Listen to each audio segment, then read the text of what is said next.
ماشي وين وجاي من وين سايقنا لوين يا غدر مجهول تايه في الحياة ما لي طوق سكة ونجاة سيغة تاهت في السماء ما لي غير حضنك دفا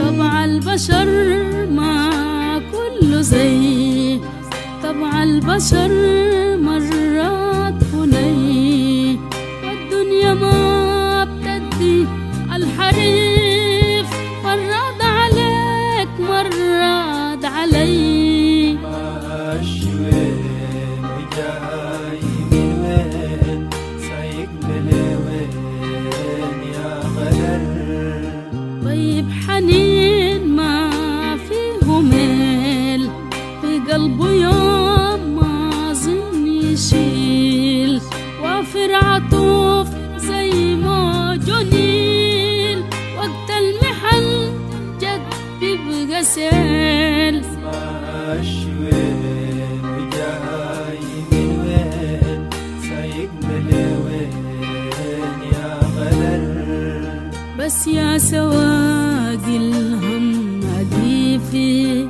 وتقلي الخطوات شوية يا سواقي الهم أضيفي وتقلي الخطوات شوية ما قدر ظلمك وجارك وما حمل وجعك عليا شلت فوقك كتاف ياما وما رضيت لزول زيا شلت فوقك كتاف ياما وما رضيت لزول زيا إلا جاية ورامية فوقي كل حمولك يا شقية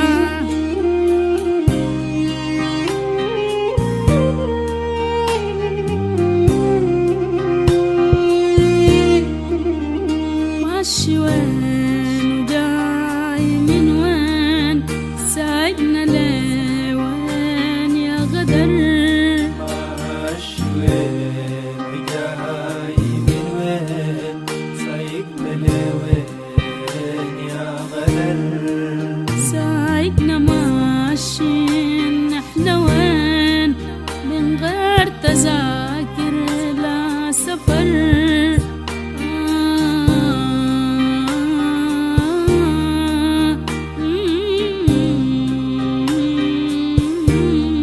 ماشي وين وجاي من وين سايقنا لوين يا غدر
شاب.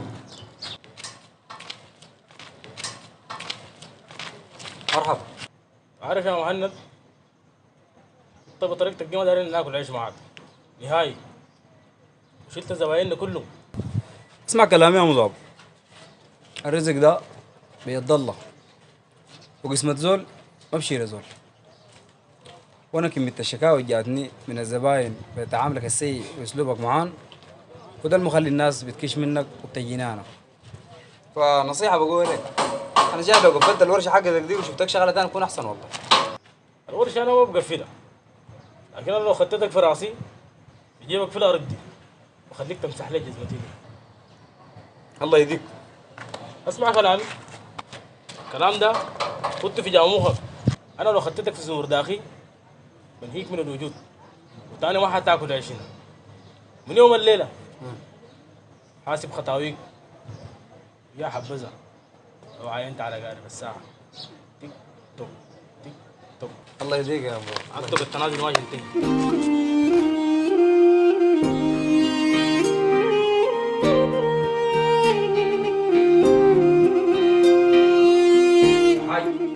يا مهند، يا الاخبار شنو؟ تفضل يا. صباح الخير. الحمد لله والله. يا الله. طبعا مشيت السوق، جبت الحاجات، اخذت الكيس كله في المطبخ هسه، حتى العيزات جبته. الحاصل شنو الشارع ان شاء الله تصلح؟ والله يا ابوي الحمد لله، الحمد لله. الحياة ماشية بطريقة لطبيعتها. السوق مليان خيرات، والمواصلات شغالة، والناس طبيعيين والله. الحمد لله رب العالمين، دي نعمة كبيرة والله. الحمد لله رب العالمين. الحمد لله. وين الحلوين ده لحد هسه نايمين ولا شنو؟ والله اختك دي شايفة يا دوب ماشي تعمل الشاي، واخوك ده شايفه ماشي على الحمام، وامك دي لسه عناية وما عارف الحاصل على شنو. تكون ساهرت بالله. بقت نوام اليومين. كذا انا عشان صحة، عشان تشرب معنا شاي، نشرب شاي كلنا سوا قبل ما اطلع الشغل. خلاص خير ان شاء الله. دار حاجة يا حاج؟ يا سلامتك والله. شايفك بالليل امبارح مصنم كده مالك؟ هاي لازم. يا صحوني.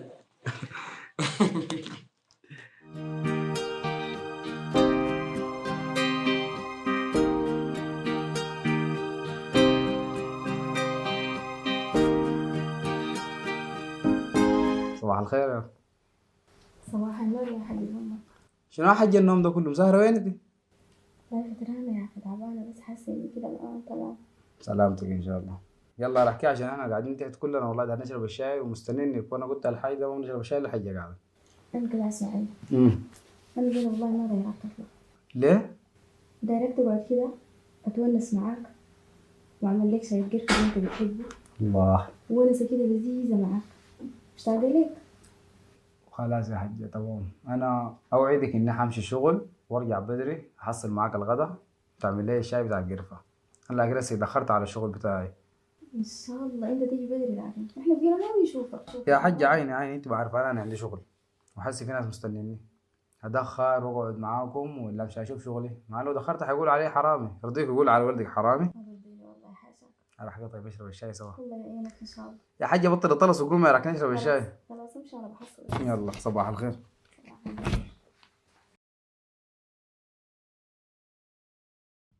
اخبارك شنو حاج؟ والله بخير الحمد لله. والله الحمد لله، البلد تلك ماشي ترجع والله. كيف انت ما شاء الله؟ تمام والله. دار اقول لك حاجة. صباح الخير. صباح النور يا رورو. عليكم السلام. الحمد لله. تفضلي. رورو حبيبتي كيف مع القرايه؟ ان شاء الله ماشي كويس. والله يا مهند الحمد لله، بس الانجليزي شويه الايامات دي عامل معي حركات. غالبك في شنو الانجليزي؟ اليس والنو والون والتو دي حاجات سهله شديد. خلاص ان شاء الله لما نخلص شغل بعدين بحاول اجي بدري براجع معاك الحاجات دي ان شاء الله. خلاص تمام ما في مشكله. انت يا حاج ياسين ده كنا لحد هسه في الحمام ولا شو؟ والله احتمال. خلاص انا مش هشوف وجهي. قلت لك يا حاج الواد طالع لمنه؟ طالع لأمه. عارف امشي بوريها. ياسين ياسين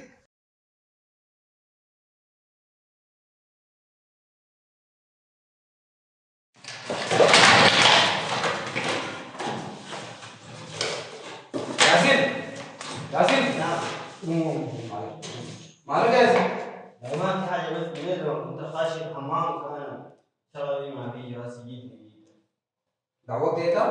أنا كويس. يا روان روان أيوة مهند. المفروض دعوت يا ياسين. أنا كويس. سلم تسلم الترابيزه فتحنا بنوتك ونسيتها هنا يا مهند. معلش يا ياسين، ما قصدي اخذها هنا والله. يمكن من حاجه القريه معلش ما قصدك. ما مشكلة، معقولة في زول بياز يا أخو؟ معلش يمكن من خليك حاجه عليك. انا حبيبي خلينا نشرب الشاي. ادخل يا ابو. أصبحتوا كيف؟ الحمد لله الحمد لله الحمد لله على النعمة اللي نحن فيها. الحمد لله رب العالمين. ياسين نعم. مالك انت عامل كده وهدومك دي مالها مغبرة؟ لا ما في حاجة، بس المفروض إنه أنا أغير ولسه ما غيرت. ما تكون وقعت يا زول. لا حاج أنا كويس. يا حاج يا مهند طبعا البضاعه اللي جبناها امبارح دي الخوص والصاجات دي كثيره كويس. فالمخزن اتملى. انا حمشي اشيل المفتاح افتح المخزن الثاني نودي الحاجات دي هناك. رايك شنو؟ تمام كويس جدا. انا قلت اوريك عشان حاسوق معايا الشباب ده. كده أحسن. انت يا روان دي اختك دي وين؟ والله يا امي كانت مساهرة في برنامج بتاع كرتون، لكن كده بتكون خلاص صحت. الكلام ده ما بينفع اليوم دي البنت جايبه لها سهر. الكلام ده انا ما عاجبني يا روان. كبوا شهاده خلينا ننام عشان عندي شغل. طب يا روان بالشاي.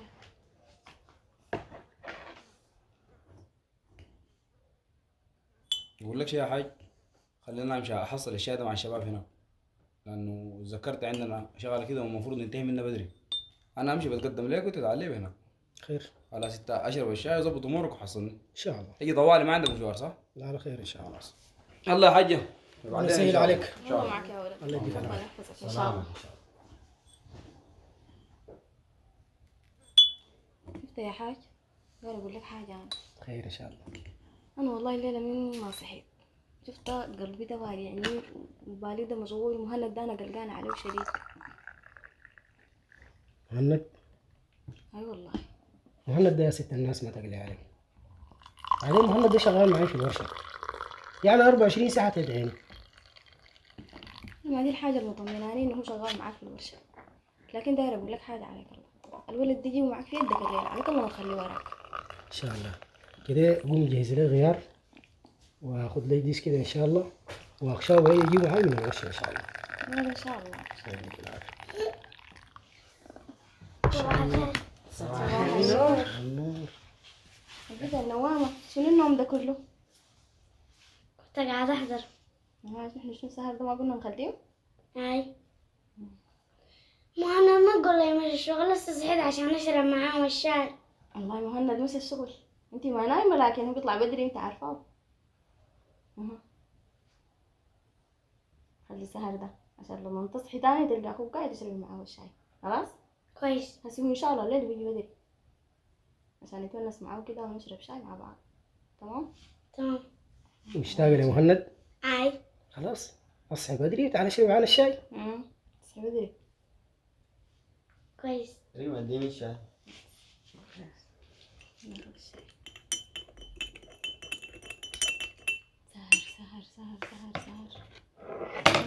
بسم الله.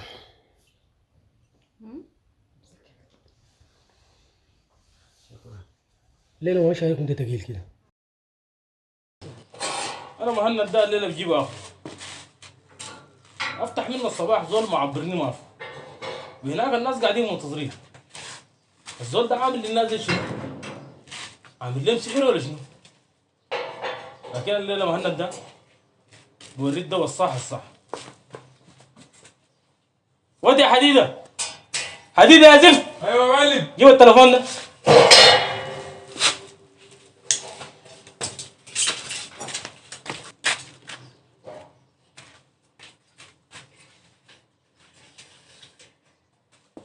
الو جاهزية سرعة حزم يعني شنو؟ الدعم السريع. مصعب الصعب. اسمع كلامي دارك في خدمة زي ما قاعد اخدمكم تخدموني. انا عندي زول دارك تظبطوا لي امور تعملوا معاه الواجب. وديك التفاصيل. كويس تمام. نزل ليه؟ عليه.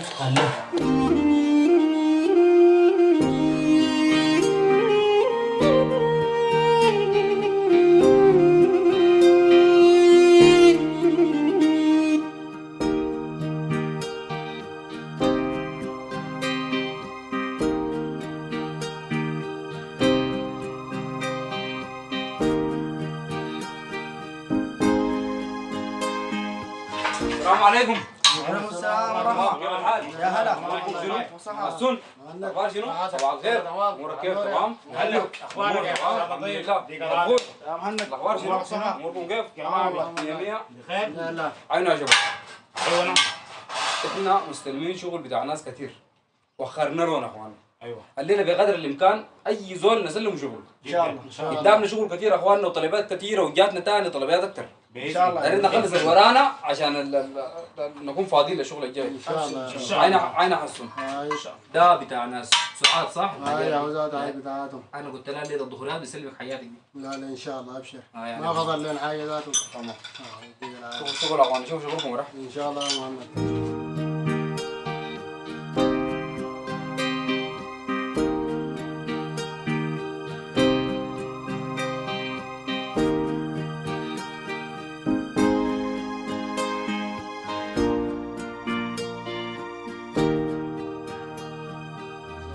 السلام عليكم. وعليكم السلام.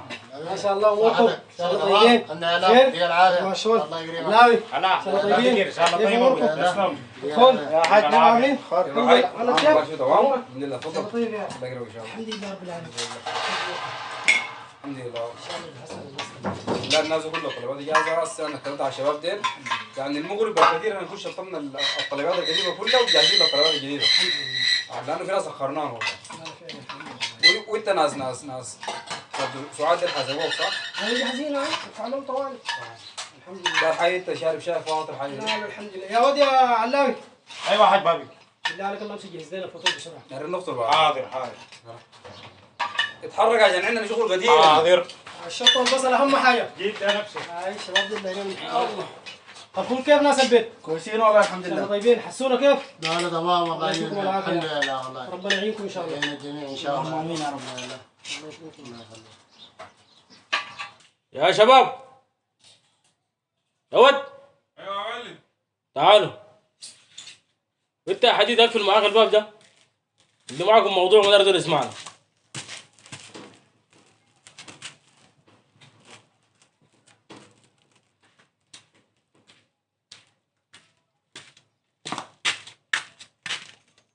اسمعوا كلامي ده كويس يا جن.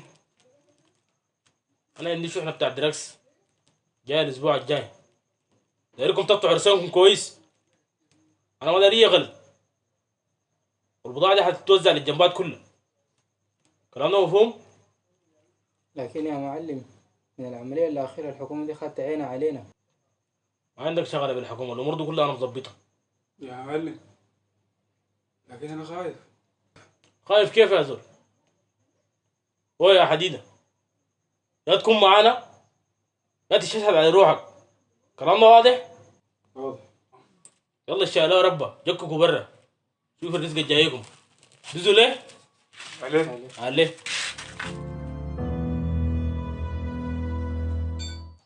يا مهند يا ولد هاوي تعال.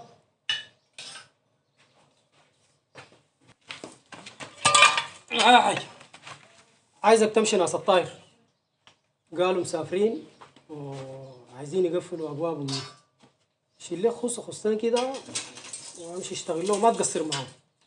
والله يا حاج الحمد لله انك ذكرتني لانه انا لقيت الطاهر ده مرسل لي في الواتساب قال لي انه سفر ناس بيتهم وحسي قاعد في البيت هو واخته وقال لي كلمت الحاج انه بكره واحنا مارقين تيقفلوا لي الابواب يعني هسه ذاتهم هو طلع من راسي لو ما ذكرتني. الحمد لله. خلاص انا بمشي علون. حاجه ثانيه اي اخته دي قاعده برا ما تغلط تشغلها. ابوي انت في زول قبل كده اشتكى لك قال لك ولدك ده شغال لبيت؟ ابدا والله. عيني يا ابوي اخت الطاهر دي زي اختي واحد ويبت في الحله في مقام اختي. ما برضى على اخواتي في البيت ما برضى على البنات البر نهاية. انا اقوم امشي عليهم. عارفك يا ولدي لكن حبيت انبهك. تمام ان شاء سوق الله. معاك واحد من الصبيان ديل يساعدك ان شاء الله. ما بتحتاج الله ده خليه برا عنده شغل وخلخول ده خليه انا لو احتجت لحاجه عشان اكون قاعد معاك. ما في مشكله. انا اقوم اغير بس دقه سريعه كده. خلي بالك من نفسك وما تاخر. ان شاء الله. ربنا يعينك.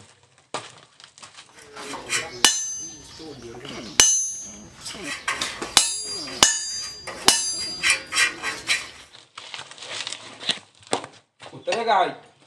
ايوه محمد تفضل. يا اخي دارك موضوع كده. خير ان شاء الله.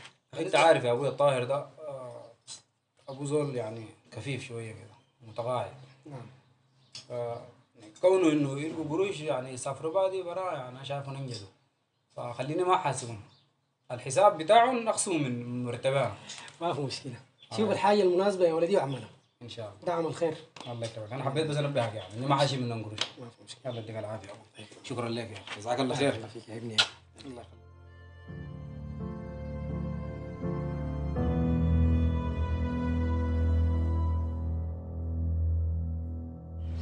ودي يا حديده، حديده يا زفت. ايوه يا معلم. تعال.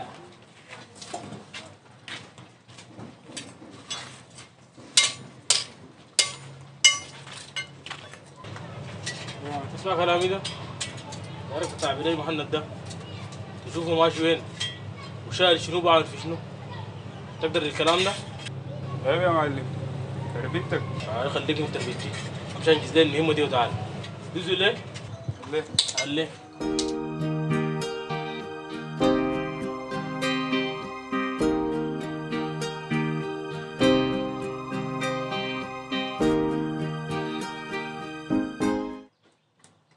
الو. السلام عليكم. كيف قيلتم؟ والله الحمد لله رب العالمين كويسين، الا فاقدينكم. اها ما جايين خلاص على البيت؟ انا جاي لكن مهند ده طلع عندي شغل.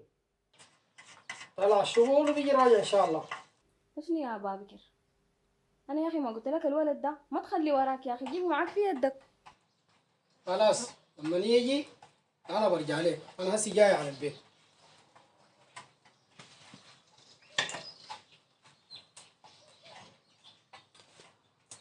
والله ده كلام عجيب.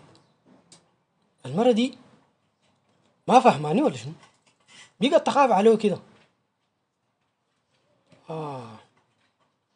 المشكلة اللي كانت دي بتخوف الناس، هي ويود العفن اللي اسمه الدعم السريع ده. لكن الحمد لله بس قواتنا المسلحة منتشرة في جميع المناطق التي تحررت. اللهم انصرهم يا رب العالمين. ايوه كيف الحال؟ السلام عليكم. يا طاير. يا صاحبي طيب. كرمك الله. الله يعزك. تفضل اول حاجه اشرب لك كوبايه شاي وتعال تفضل. الله يكرمك ان شاء الله. كيف الحال؟ تمام والله الحمد لله. تفضل لي.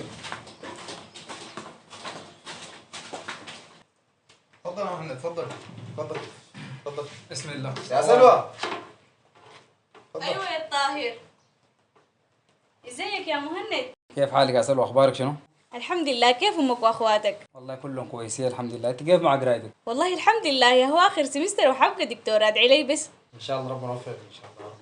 يلا امشي اعمل كوبايه شاي محترم كده للباشمهندس عشان هو عنده شغل في الورشه. تمام؟ 5 دقايق. تفضل يا محمد. طيب كيف حالك؟ تمام والله الحمد لله. كيف ابوك وزوجك؟ والله الحمد لله رب العالمين. انتوا قايمين بيدين؟ نص ساعه وصلت العربيه يجينا. ان شاء الله تصلوا بالسلامه. ان شاء الله. هيدا بس الحمد لله.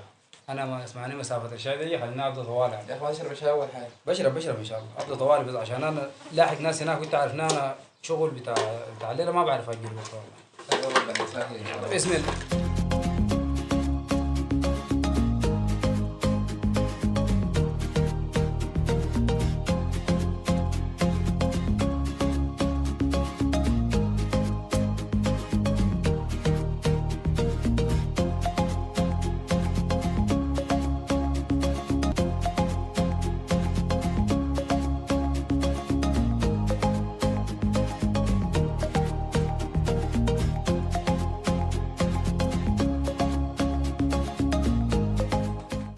يا بنت ابوك جه؟ أبوي جاء يا يما. مهند جه معاه؟ لا جبراه. خلاص تعالي امشي ابدي جهزي في الغدا ده لحد ما امشي اشوف ابوك وين. كيف يا حاج؟ عليكم السلام. الحمد لله على السلامة. الله يسلمك يا أخي. الحمد لله على السلامة. شكرا. وين مهند؟ معلوم ما جيت معاك. تعرف مهند ده من بكره ما حيباليني ولا خطوه واخليه لك في البيت ده. كده يا حاجة هسه عليك الله، خليني من كلامك ده، أنا أهم حاجة بالنسبة لي ولدي ده يكون بخير وبعافية. يا أخي من بداية الحرب كرهتيني بخوفك الزايد ده، وحست أنا حاتصل للطاهر بتليفون وخليت دينا مهند ده. أيوة بس اتصل له بس دي أنا بس دايرة أطمن على ولدي هسه أعرف له. بالظبط. يلا طيب. بخير. بخير والله. الحمد لله. الحمد لله. الغاية ده قاعد؟ موجود. تمام. دزوا ليه؟ جاهزين؟ كيف الحال؟ يلا كويسين. انا مضى. احوالكم؟ كيف الصحة؟ خير والله. كيف الحال؟ والله. تمام والله. الحمد ان شاء الله لله. منصورين. ان شاء الله باذن الله. خير والله الحمد لله. والله جاهزية. قلت لكم الشعب اللي قاعد يرفع الاحداثيات للجيش والداي. وهسه حاليا قاعد في بيت تحت المراقبة. وانا خطيت له واحد من الصبيان بتاع النبت على الورشة قاعد يراقبه. هذا ما داعي لكن اللي بيرفع حساسياتنا للفلول ده. والله يا اخي انا شايف مصمم زي مهند ده ما تقتله. لانه بكون عنده معلومات وحاجات كثيرة بتستفيدوا منه. ما يكون زي المرة فاتت. كنت ننزل ده بلداي طلع ما عنده اي علاقة بالفلول. عندك معه مشكلة بتاع القروش بس. لا جاهزين. مهند ده بلداي برفع الاحداثيات للجيش وبيسووا شغلنا واقف موقف شغل الحداده كله. شايفها يا ضمي نمشي نجيب الزول ده. نصبر شوية. جيش الفلول ده منتشر مصايب حركتنا اليومين دي. شايفينا ده؟ اطلعوا انتوا اتنين امشوا مع مصعب جيبوا الزول ده تعالوا عاملوا حسابكم. والله انا شايف يا دولة هم يمشي يجيبوه وانا اكون قاعد هنا مستنيه. قالت انت مش معانا. انا لو مشيت معاكم والناس بيعرفوني ما حقدر اجيب لكم المعلومات الصحيحة.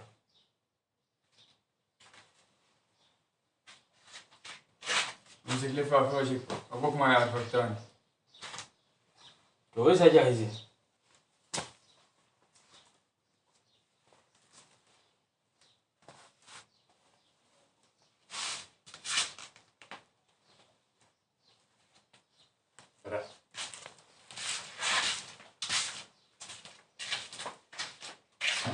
يا مهند يا طاهر، لو خرجناك من شغلك خليك على التيم بكره. والله يا طاهر انا ما عندي حاجه اني شغل بديته اتمه بكره. ما بحب الشغل يكون متراكم فيه راسي كثير، بس انا ما بقدر كثير شويه كده وخلص. وبتاع العربيه ذاته قال لنا نص ساعه وبيجي عليكم ان شاء الله. لا نص ساعه دي كويسه، نص ساعه انا بقول سلمتكم البيت ده كله ولا حاجه. لا ان شاء الله خير، لكن اعتذرنا والله في موضوع الغداء. والله انت عارف ما جهزنا اي حاجه وبس الحمد لله غايب. العفو يا اخي، العفو الحاله واحده. ثاني حاجه انا والله كل برا البيت ده ما قاعد احبسه كثير، بس بيني وبينك الحاجه والحاجه يكون منتظرني بالغداء قلت له شويه وبيجي. الله ينور طريقك ان شاء الله. الله يجزاك اللهم امين يا استاذنك انا. تفضل تفضل.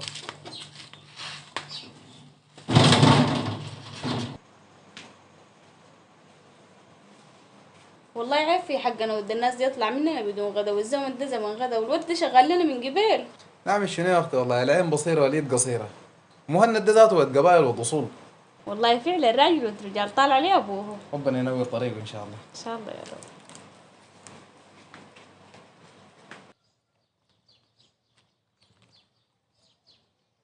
يا زفت مهند الدول لسه ما ظهر. ايوه انا ما طلع من البيت. خلاص كويس تمام يا زلمه. اطلع وشك الله. يا اخي وين ولا بلدك؟ الزول ده لسه قاعد في البيت ما طلع، لكن على وشك اطلع من البيت هسه. طيب نداه ممكن نلقى قروش او ذهب نشيلها معانا. والله يا اخي البيت ده ما فيه حاجه، لو كان فيه حاجه كان وريتكم. ولا عوين؟ فيه بس عمك كبير كبراني في العمر وحجه كبيره عجوزه، نفرين بس قاعدين في البيت. ايش عملنا خلصنا؟ الحمد لله رب العالمين.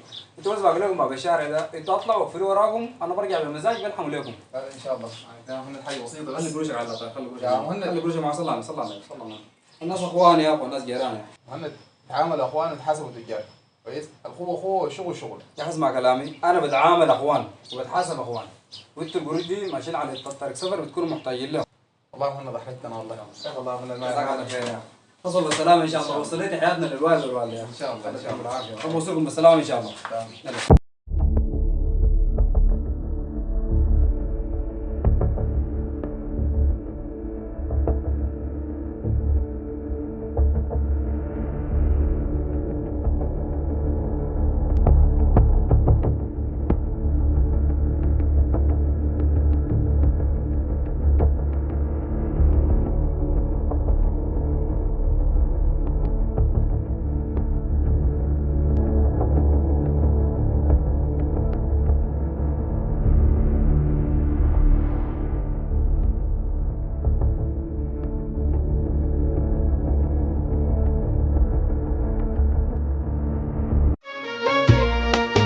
يلا سيري يا خطاوي تاني ما دايرك تخافي،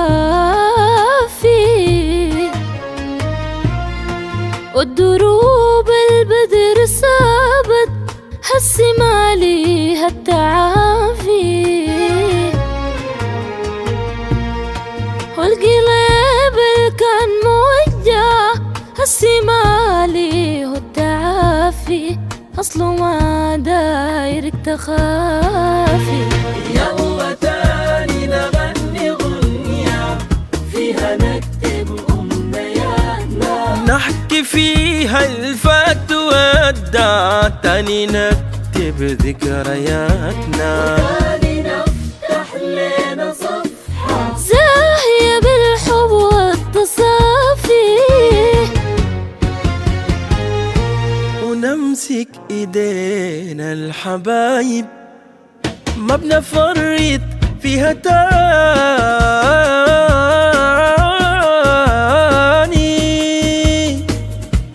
ما بنفرط فيها تاني، واللي كان حزنا حيفرح لا حيبكي ولا يعاني، واللي راح من تاني بيرجع، والزغاريد والأغاني والتسامح زي ما في، والتسامح زي ما في.